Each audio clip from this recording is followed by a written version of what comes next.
Yo, yo, yo, what's up, what's up? It's AJ with Hippie Fertilizing on the More Than Grass podcast. Today is another very exciting day. I have Justin from Grill Pond Gardens out here with me. We're going to jump into how he got started, what he does, and just add to our experience because Justin here from Grill Pond Gardens also has a huge emphasis on organics, natural lawn care, organic fertilizing, organic landscaping, things of that nature, right? To try and help everyone kind of move away from the whole treat and defeat mentality. Mm-hmm. So, Justin, what's up, dude? Good morning. Good morning. You know, I'm so happy and excited to be here this morning. I've been watching these podcasts for a while now, and I was like, man, when's he going to call me? It's time. Yeah. So I did. Thank you for being here. Justin, how long have you been in the landscape industry? Go deep, man. Man, let's see. Does a stroller count? I mean, probably like as a seed. Oh, man. Before God, germination? Lord. Yeah, I mean, my family's been in this industry my whole life. And, our parent company, Lens Landscaping, was started by my grandfather back in 1951. 1951. Woo. Crazy. What's crazy is we have some old photography of the area when it was first getting going. It's wild, man. There were no trees out here. No? It's so weird. You think so it was historic like a prairie. We were a prairie. Okay. All these trees, this is all because of people living here. Yeah. This was not the way the only trees that existed in this area were along the rivers. So in essence, it's almost like we've created urban forestry. We have 100% created an urban forestry. All those oaks along Main Street, those are all here because of people. And so, little tidbit for those watching out of the area, when he says Main Street, we live in League City, Texas. We have an area called Old League City that is covered by these gigantic, 100-plus-year-old oaks? Yeah. They're I think they're Butler Oaks is how they're branded. I don't know if it's an actual subspecies or anything, but they're just Butler family oaks. Mm-hmm. They're huge. They're huge. They're beautiful, but apparently they were not here. No. I mean, it's especially we've got imagery of ourselves, but you can even go back and look at historical aerial photography, and the only trees that exist anywhere in this area are along the bayous. That's it. Oh, that's this is all open grass prairie land. Yeah. And so, we said you're born into it. Oh, yeah. Right? How old were you when you really started getting your hands dirty, let's say working for your grandfather and for your father? So, I mean, I guess you'd say my first kind of really bout into it was during the summers out of school. I would go ride with my dad or my gramps, and we'd go to jobs, and I don't know how actually helpful I was at that age, but you were a little kid then, huh? I was a little kid, okay. But I was having fun. Yeah. I'd use the shovel and do whatever the other guys were doing, but I really got into the business out of high school. Went and got professional degrees or certificates for what we do now. So I'm a licensed irrigator, licensed backflow inspector, and then that segued into the garden center, and it just kind of all tumbleweeded to today. Yeah. And I'm just, because I don't know exactly, what is that, 15 years now? 17 years in the industry, really working? Jeez, has it been that long? I mean, God. Dude, I've been doing it for 14 years. Yeah, I guess so. Now, and I think you got a couple years on me. It flies by. I feel I don't know, there's sometimes I look at it, I'm I have no idea what I'm doing. I'm just I know all this information, but I'm still kind of flying by the seat of my pants. But then I look back at it, and when you talk to people, they're oh, you actually know what you're talking about. I feel the same way often, right? Because we always come up with new problems, yeah, right? Or maybe it's an old problem, but it's the first time we're being faced with it, yeah, right? And then of course, I know our industry has, to a large degree, changed Oh, over the years. so much so. I mean, just think about like old. I want to say old timers. I don't know how to describe it, but old timers. Let's just say it. The freaking old timers, man. You know, they just lived and breathed the chemical fertilizers, right? That's all they knew. And you know, nothing it's bad what they against were them. sold. They were sold it, That's right? what they were told and sold. That's what they were told and sold. You're right. Like, Yeah. And now we have all this new information. We know so much more about how the ecology of the soil works. Like, there's so much more going on. Like, it's not just spray chemical fertilizers out there and walk away anymore. Right. Like I said earlier about getting away from the treat and defeat mentality. Yeah. So much more than that. Yeah.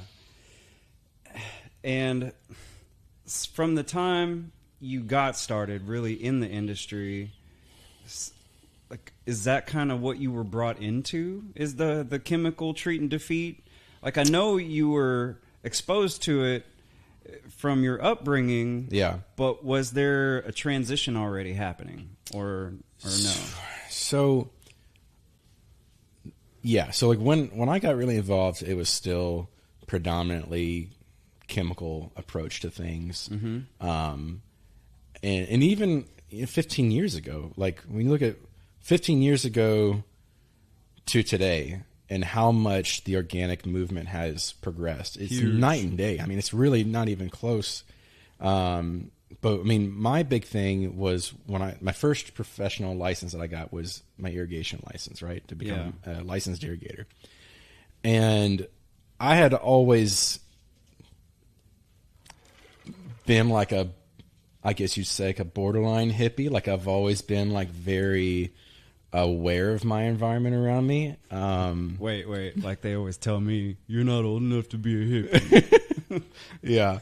Well, you know what I think it is? I've talked this, excuse me, with Kayla a few times, and I don't think she ever watched this show as a kid, but I think that part of this is growing up. I used to always watch a show called Captain Planet.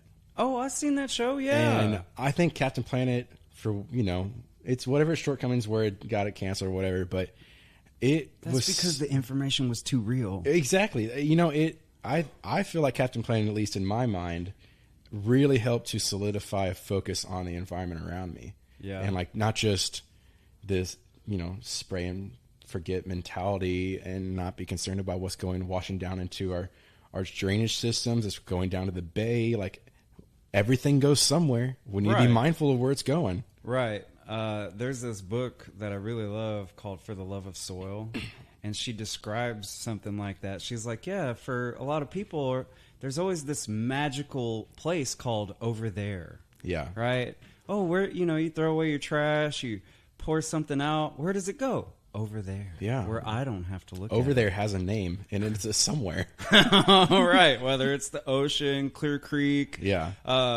All these lakes that are around our new subdivisions and developments. Well, I can tell you, like, there's a bunch of things in our environment that are like the canary in a coal mine type of piece of the ecosystem. Like, for example, when I was a kid, I remember there were little mounds of crawdad piles, the little chimney piles that they make, the little crawdads. Yeah. As a kid, I remember they were everywhere. Have you seen any lately? I have, but not nearly as numerous as when I was a kid, because we're like the same age. Right. Why did they all disappear? Why are there so few now, and there used to be them everywhere? Well, and another thing that is very similar to that is lightning bugs. Oh, yeah, lightning bugs. Super sensitive to chemicals and changes in the ground. So fortunately, I was pretty happy.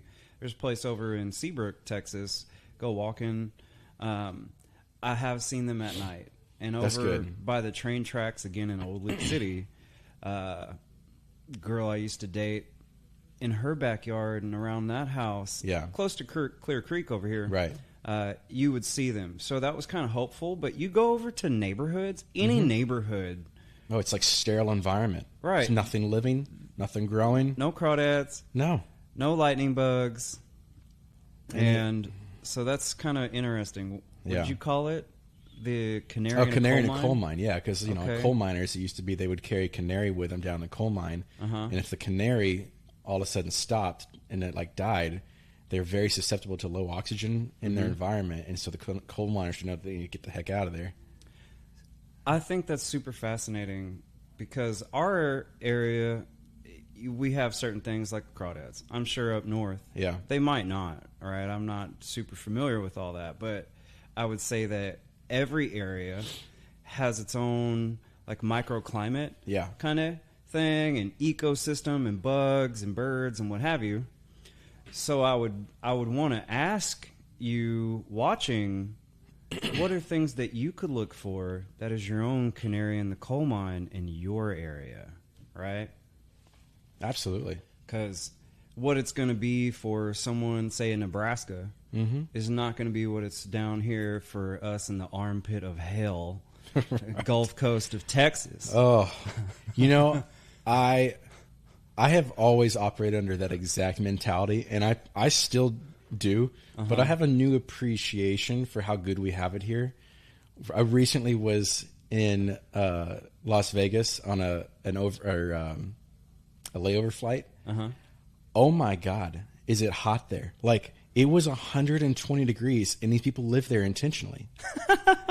I'm just like, we got it so good. We got it.